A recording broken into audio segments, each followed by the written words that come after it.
Et salut à tous. Eh bien, comme promis, on va voir ensemble comment faire pour réussir à faire fonctionner Carmageddon sur nos PC modernes. Donc, j'ai trouvé plusieurs méthodes, je vous présente ça, et puis vous prenez la solution qui vous convient le mieux. Allez, c'est parti. Ok, donc la première méthode, c'est la méthode pour moi qui est la plus logique. On se télécharge une machine virtuelle de Windows 98 ou Windows 95, et puis on va monter le jeu directement sur le lecteur CD2, la machine virtuelle, pour pouvoir lancer une installation normale. Donc en fait, on peut lancer directement l'installateur DOS. À partir de là, vu qu'on est sous Windows 98, on a encore un vrai mode MS-DOS qui fonctionne, et donc on va pouvoir installer tranquillement la version complète de Carmageddon directement sur notre disque dur. On ferme la fenêtre, parce qu'elle se ferme pas toute seule, me demandez pas pourquoi.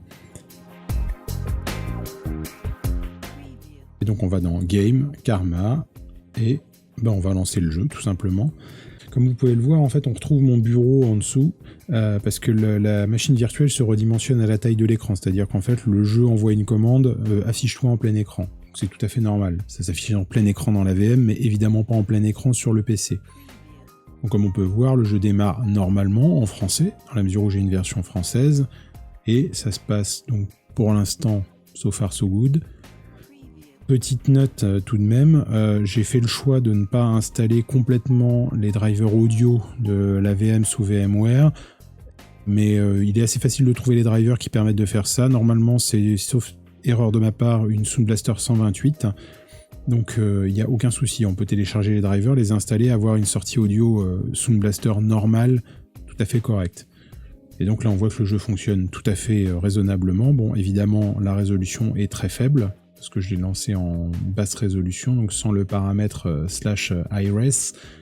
Néanmoins, donc on peut constater que ça fonctionne très très bien de cette manière-là, et donc là on est vraiment dans une solution très très simple. En commentaire, je vous mettrai l'endroit où j'ai été télécharger la VM, parce que je pense que pour Windows 98, il y a quand même prescription maintenant, et ce serait dommage de s'en priver, d'autant plus que c'est quand même vraiment très très facile à faire, dès lors qu'on a les CD originaux ou une ISO. Je vous laisse en profiter encore un petit peu, et puis je vous explique la deuxième méthode juste après.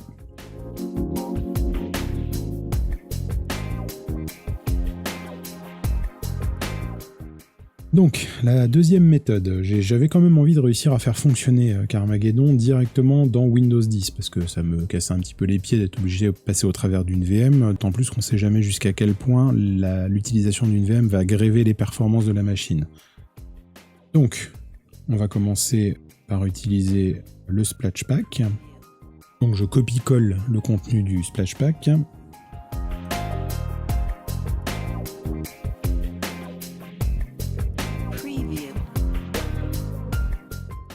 Je retire l'attribut lecture seule des fichiers vu que je les copie-colle d'un CD, et je vais essayer de lancer Carm 95G. Et il me dit qu'il ne peut pas récupérer le keymap. Donc ce qu'on va faire, on va aller dans le répertoire Karma 95 et on va aller chercher le fichier keymap.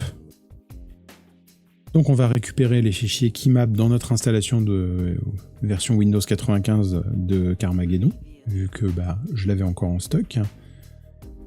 Je récupère donc tous les fichiers keymap, donc qui contiennent les configurations de touches bien évidemment, et je vais les recopier au bon endroit dans le répertoire CarSP. Donc ensuite, le second point qui va se produire, c'est que le jeu va m'envoyer bouler en me disant qu'il lui manque Direct Draw. Donc pour ça, en cherchant un peu sur le net, je suis tombé sur le patch de HiFi dans un premier temps, puis sur le patch de Funky Fresh, car pour une raison que j'ignore, le patch HiFi ne marchait pas. Par contre, celui de Funky Fresh m'a permis de faire le job. Donc on positionne tous ces fichiers directement à l'intérieur du répertoire de Carmageddon Splash Pack. Et normalement, ça devrait nous permettre de lancer le jeu.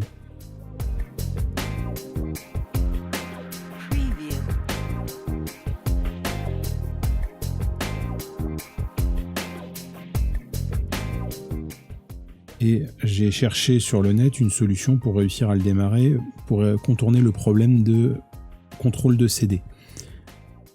En fait, il s'est avéré que la meilleure solution que j'ai trouvée sur un forum espagnol, donc autant vous dire que ça m'a pris un petit peu de temps pour réussir à mettre la main dessus. Une personne qui a complètement réimplémenté le jeu, et donc l'exé qui est du coup craqué pour ne pas avoir à faire ce contrôle de CD, on peut le récupérer, le mettre dans le répertoire du jeu, et à partir de ce moment-là, le jeu se lance tout à fait naturellement sous Windows 10. Et donc là, on arrive vraiment à la solution que moi je cherchais à atteindre, c'est-à-dire réussir à faire fonctionner nativement Carmageddon sous Windows 10. Vous trouverez en description un lien vers un petit package de tout ce qui est nécessaire pour faire fonctionner le jeu de cette manière en téléchargement à partir de mon site. Donc la possibilité suivante que j'ai trouvée, c'est d'utiliser OpenC1. Donc C1 comme Carmageddon 1. Donc c'est une implémentation open source du jeu qui va nous permettre d'utiliser des machines modernes. Donc comme nous dit le fichier de prérequis, il faut aller télécharger les runtime C++, les drivers NVIDIA Physics et XNA 3.0. Si jamais vous le faites pas, ça démarrera pas. Je vous le dis parce que j'en ai fait l'expérience. Donc là, tout a été installé. Bah non, justement. Donc là, justement, tout n'a pas été installé. Donc là, tout a été installé, et par ailleurs, le jeu m'a demandé au démarrage si jamais je voulais télécharger les démos. J'ai répondu yes. Je me suis aperçu dans la pratique qu'il n'acceptait pas les données des jeux français.